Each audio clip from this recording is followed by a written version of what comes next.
Narito ang Balitang Pinoy TV. Magandang araw sa atin lahat mga kababayan. Saan man panig kayo ng daigdig naron, dito na naman tayo sa another episode ng ating vlogs. Pag-uusapan natin ngayon, ito po, dahil po sa kawalan ng may pagmamalaki ng administrasyong ito, PBBM, ito po ang napuna natin. Nagkalat po ang sari-saring paninira kay Pangulong Duterte at sa kanyang anak ni Sara Duterte. Iisa-isahin po natin. Bago po yan, pa-live na po ako, bigla pong pumasok ito pong pagsasampa na injunction ng SMNI sa pamamagitan po ni Rolex Suplico, Attorney Rolex Suplico, at saka si Attorney Tolentino, hinggil po dito sa paglapit po nila sa Court of Appeals na maganda rin pong talakayin natin. Ano po yung dahilan bakit po nila hinihiling ng TRO dito po, o temporary restraining order dito po sa order ng NTC na sila ay suspendihin ng 14 days. Yan po mapag-usapan natin. Pero bago yan, kung bago ka pa lang dito sa ating channel, mag-subscribe ka na. Dahil ito lang ang tayong channel na may kinikilingan, may pinapanigan. Una sa balita, huli sa impormasyon, kaya ano pang hinihintay nyo? Pindot na. Okay, pag-usapan po natin. Alam po ninyo, ito po, kapapasok-pasok lang po ng balita na ito. Nakakatawa po, ang pinagmamalaki nila, dalawa lang halos, Una, ang pinagmamalaki nila, may pumasok na 4 trillion. Nung marami po nag-react, ay pledges lang naman pala yan, Pledges lang pala yung pinagmamalaki yung pumasok na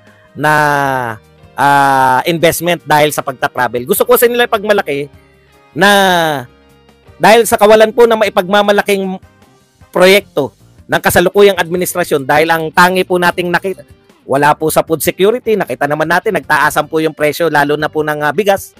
Wala rin po sa ibang industriya na maipapakita.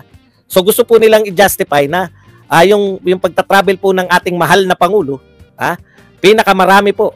Naitanong na nga po to sa sa isang sikat na TV show sa Amerika, yung Jeopardy.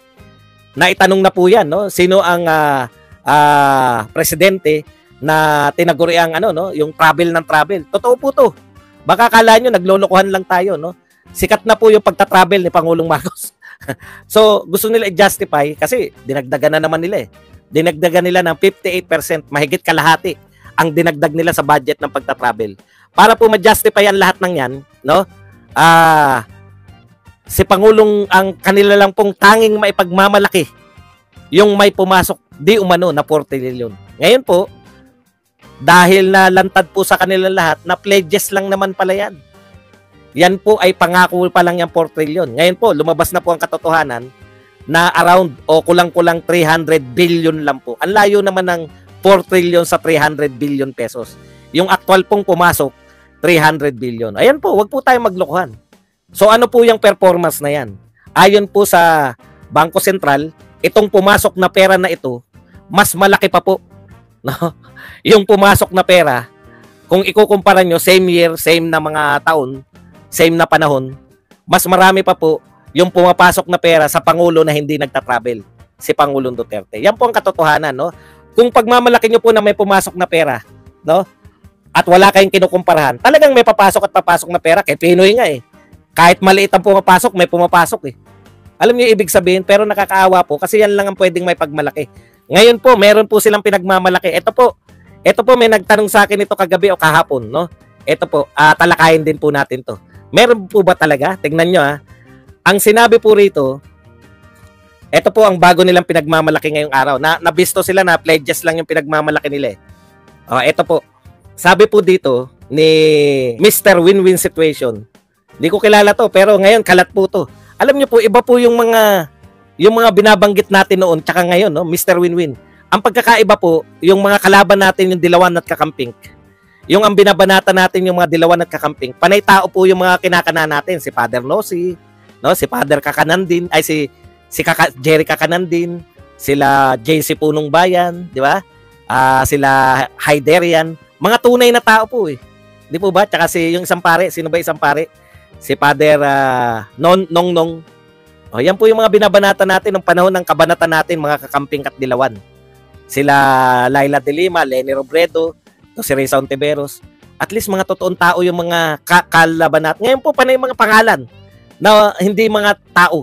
Win-win situation. Alam niyo yun? Marcos makapili.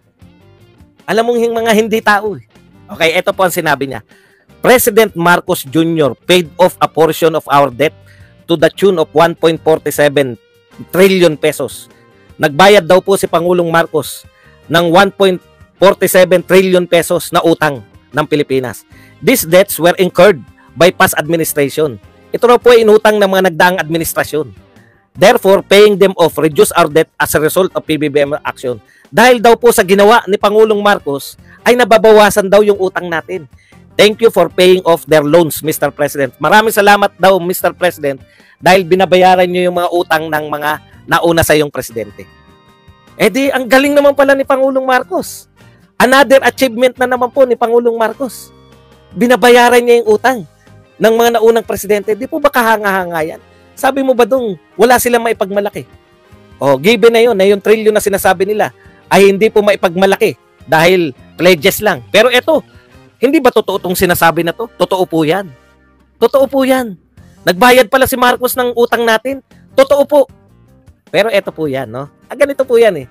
Bakit po hindi pa rin pwedeng ipagmalaki ni Marcos yan? Hindi naman po proyekto yan eh. Alam niyo po ba kung bakit hindi po pwede ipagmalaki yan? Kasi nasa batas po yan. Ito po, constitutionality of automatic, ang tawag po dyan, automatic appropriation.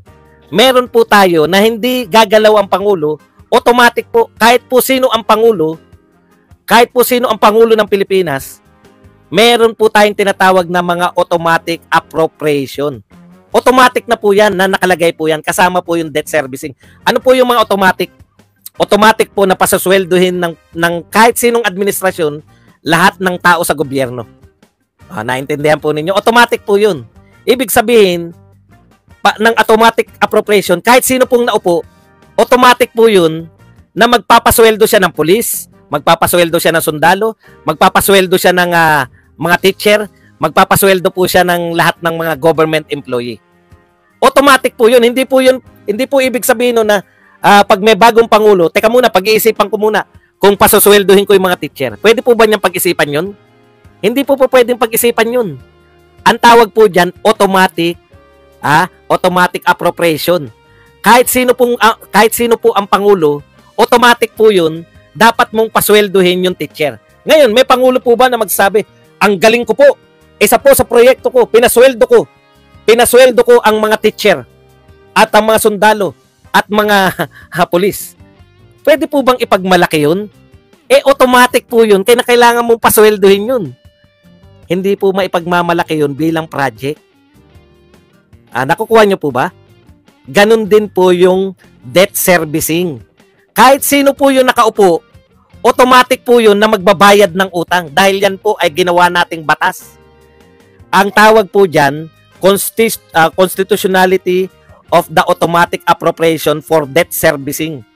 Constitutional po yan, no? Ayan po. Kaya po, may porsyento po, kung ganito po kalaki yung budget, may porsyento po riyan, automatic po, ibinabayad natin sa utang. Automatic po, pinansusweldo sa teacher, pinansusweldo sa mga sundalo, pulis, at lahat ng government official. Sa kawalan po ng proyekto, nakakahiya po. Nahihiya po ako rito sa bobong tagapagtanggol ni Pangulong Marcos. Sa kawalan po ng maipagmamalaki, pati po yung mga automatic appropriation na hindi po proyekto, ipinagmamalaki na. Hindi ba ako sigurado sa sinasabi ko? Sigurado po ako. Ano po ba hindi sigurado? Ito bago kita tanggalin, Micaela, para lang maliwanagan mo. Ano hindi sigurado na automatic ang sweldo ng teacher? Sa tingin mo ba, iuutos pa ng Pangulo ng Pilipinas, ipinag-uutos ko, executive order, pasweldohin ng mga teacher. Executive order, pasweldohin ng sundalo. Ganun po ba? May executive order yon? Automatic appropriation po. Ito po, Hindi ko may...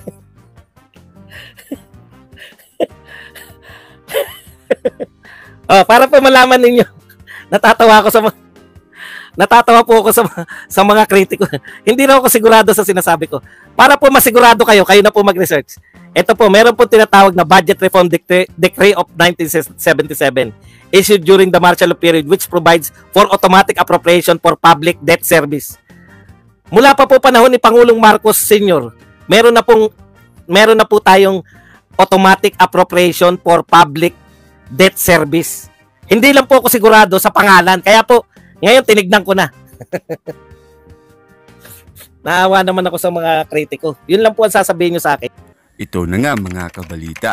Ano na ang masasabi nyo patungkol sa balitang ito? Please comment down below mga kabalita. Pag-usapan natin yan sa comment section. At kung di ka pa nakasubscribe sa ating channel, baka naman